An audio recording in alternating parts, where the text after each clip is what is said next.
Hey, Happy New Year to everyone that subscribed to Carib 21 Network. And I wish all of you, whether you're subscribed or unsubscribed, but you watch this channel on a regular basis, a Happy New Year, Happy 2025.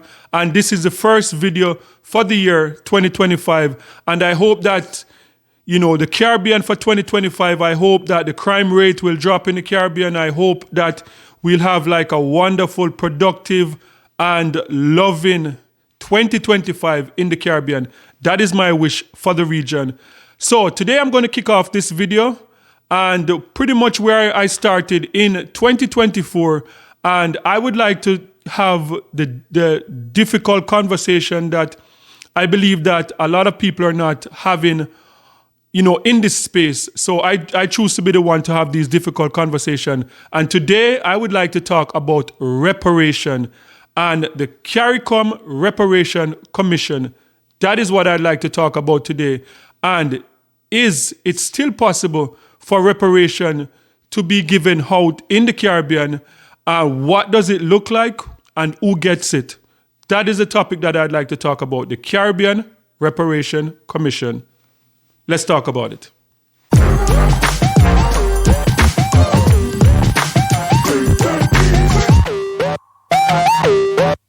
So, what is the Caribbean Reparation Commission? What is reparation? What does reparation look like? Have we ever seen a successful attempt or recipient of reparation? Any nation in the history of the world, have we ever seen that? And who gets reparation if it is successful in the Caribbean? These are some of the topics that I would like to talk about for 2025. And as I open this Pandora box about talking about reparations. The CARICOM Reparations Commission is a regional body created to establish a moral, ethical, and legal case for the payment of reparations by the governments of all the former colonial powers and the relevant institutions of those countries to the nations and people of the Caribbean community for the crimes against humanity of native genocide, the transatlantic slave trade, and a racialized system of chattel slavery. Yes, so today as we talk about the CARICOM Reparation Commission and we have the discussion of reparation within the British Caribbean, there are people out there of the mindset that this is pretty much a waste of time. I know most people, like if you go around and you have conversation, there are people with different mindset, but there are a lot of people that think that, look, reparation is not going to happen. It is something that's, happened decades ago, over 400 years of slavery. And we have been independent in the Caribbean for over 60 years. It is just not going to happen. There are people of the mindset that there's still a possibility for that to happen. And finally, there are those people who believe that there was an attempt already to pay over reparation to the British Caribbean, but our early leaders in the Caribbean, our politicians, they were the one that self-sabotage in terms of the Caribbean receiving proper compensation for the damage that slavery have done to Africans and the indigenous people from the Caribbean. So this is a conversation I'd like to have today. It's a difficult conversation, but somebody needs to do it, and I choose to be the one. So let's talk about reparation in the Caribbean and the fact, and to address people out there that are of the mindset that, look, reparation, the attempt to repair the damage to the region was already initiated, and because of corruption and self-interest of the politicians or early leaders in the Caribbean, that it was self-sabotage. And that is the discussion that I'd like to kick off 2025 with. Reparation, was there an attempt of reparation before? And do we have our early leaders to blame for the state of the Caribbean today? So this conversation today is pretty much about the group of people that are of the mindset that, look, there was an attempt of reparation, and our early leaders, our early politicians in the Caribbean was the one that pretty much sabotaged the Caribbean because of self-interest and because of their own political aspiration and in terms of enriching themselves. So this is the group of people that I'm going to be talking about today. The people that believe, whether they're historians, they're people that was around the time when the Caribbean was getting independence and they saw firsthand what happened during that period. I have had the opportunity to talk to leaders, like for about 30 years now. I've been having this conversation, and I've had the opportunity to talk to people who were an advocate for the West Indies. So the West Indies Federation, for those who don't know, the West Indies Federation was formed officially January 3rd, 1958. And for the people, for elders that I've had the privilege to have the conversation with that were advocates for this program, being a young man from 18 coming up in Jamaica, having this conversation, and for people who are advocate for it, they saw the West Indies Federation as putting a framework in place that would lead to reparation. And the West Indies Federation, when it was formed, a part of, even before 1958, the framework was already being put in place. And when you talk about the West Indies Federation, for the people who are of the mindset that, look, this was what reparation looked like, and this is what reparation looked like. We're talking about, for example, the University of the West Indies with campus in Jamaica, Barbados, Trinidad and Tobago. So when talking to elders at a young age, learning all this information that the British government saw as a part of repairing the damage to the Caribbean, one of the early initiatives was setting up University of the West Indies. And as I said, the first campus in the Mona campus of Jamaica, in Kingston, Jamaica, and it went on to also having a hospital on that same property. So if we look from that time, from pre-independence to the time that we're living in now, I would say most of our scholars from the Caribbean are past students of University of the West Indies. And that was one of the first initiatives that was set up. Also, another initiative that was set up is the West Indies Cricket. And we see probably the only two remaining things that was set up at that time. The University of the West Indies, as I said, campus in Jamaica, Barbados, Trinidad and Tobago. It is still around today. It is still very successful. And the West Indies Cricket Association, where Jamaica, Barbados, Guyana, and we have seen people from all the different islands, from St. Kitts and Nevis, from St. Vincent, appear on that team over the past 6 decades. So we have seen some success that still lives on today. Another initiative was also the West Indies Olympic team, because back in those days, Jamaica and Trinidad and Tobago would have been the only two countries that would have, whether the money or in terms of the facilities to train people to send them to the Olympic. So at the time, an Olympic team, a West Indies Olympic team was formed, and they represented the West Indies in the 1960 Summer Olympic. And that was the only time that team represented the West Indies, and it was dissolved.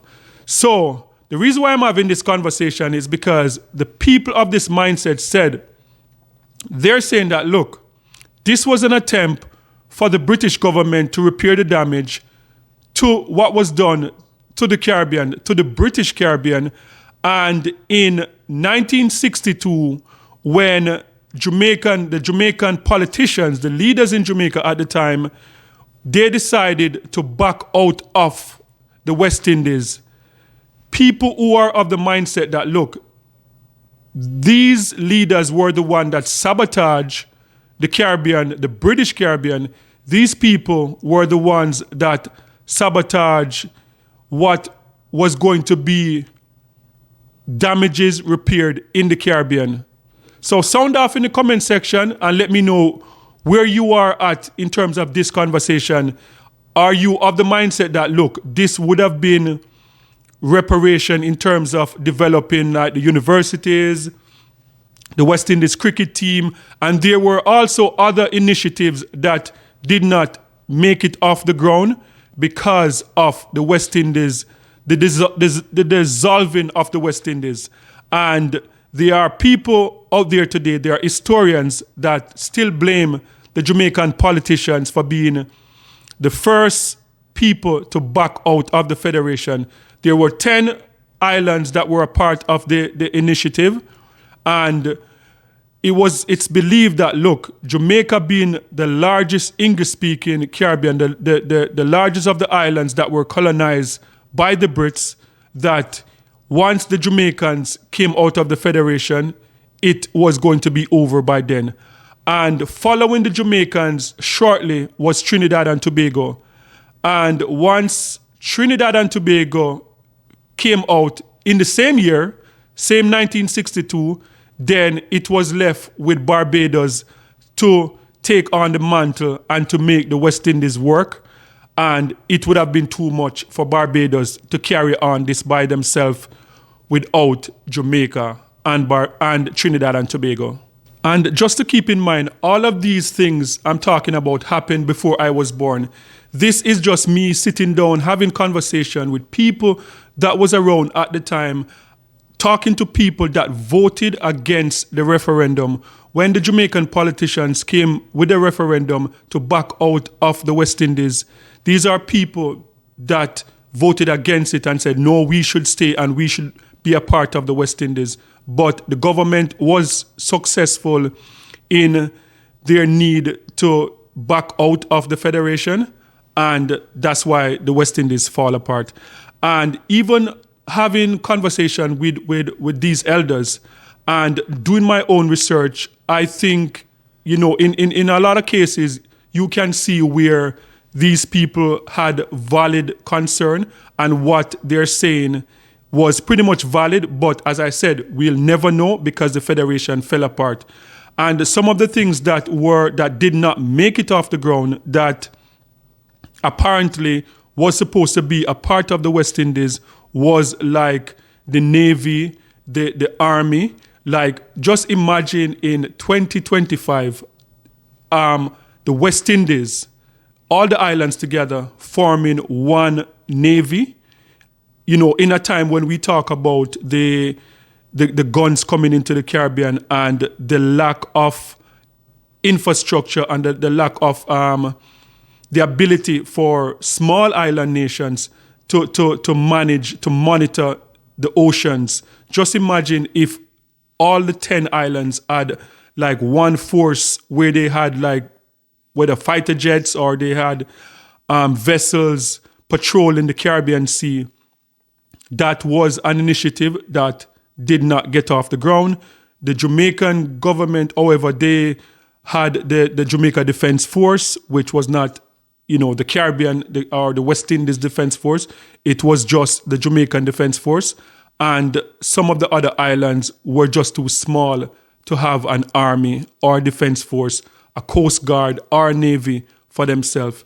So as I said, contribute to the conversation, sound off in the comment section. Let me know do you think that there's some validity to this, that the West Indies Federation was an attempt to repair damages that was done by our colonizers. And another thing that was pointed out to me also, and I did some research on it myself too, because Barbados and Jamaica and Trinidad and Tobago, that was pretty much where all these three islands were given the task for the West Indies to work. And we saw infrastructural development, in particular in Trinidad and Tobago, where at that time oil and natural gas was being developed. We saw, and I'm talking about before independence, that the manufacturing in Trinidad was booming. In Jamaica, things that we don't have in Jamaica today that started back in Jamaica, such as the railway system. They had a very good railway system. I was like 6, 7 years old, traveling on the train from Spanish Town to Kingston. That railway system does not exist anymore. We had streetcars. When people from the Caribbean, you go to North America, you go to Canada, you go to New York, and you go on these streetcars, and you're like, wow, like this is developed. Streetcars were in Kingston, Jamaica in the 1950s. Those no longer exist. We're talking about the ferry system right across the Caribbean, which are some of the stuff that I was told that the infrastructure were being put in place by the British government. So, as I said, this is a conversation, and respectfully, we can have the conversation in the comment section. And what I would love for 2025, the CARICOM Reparation Commission, like I would love if someone, a representative from that commission, could reach out to me. I would love to have a conversation to educate people on this platform about the agenda for this the Caribbean Reparation Committee. What is their agenda, and is it really a reality that the Caribbean community, that we could receive reparation one day, and what would that look like?